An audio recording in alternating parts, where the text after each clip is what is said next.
جايز كتير بريشر انتو. هلا لاحظت.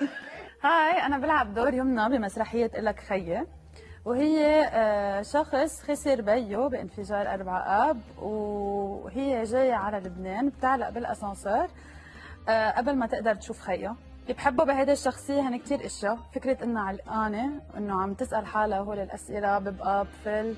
بنفس الوقت كتير بحب علاقتها بخيها، انا بتذكرني بعلاقتي بخيي. بحب انه هي كتير هيك عفوية وعصبية وبتعبر وبتنفعل وبتاكل at some point. بحب بهي المسرحية انها عم تحكي عن 4 آب بطريقة كتير مباشرة، عم تحكي عن قصة شخصية بتمثل قصص كتير اشخاص يمكن بعد ما حكوا او بعد ما شفناهم على المسرح. هذا العرض عم يحكي قصة عائلة وحدة عاشت هذا التفجير، بس بنفس الوقت عم تطرح أسئلة كتير أكبر. تعالوا علقوا معنا بالأسانسير.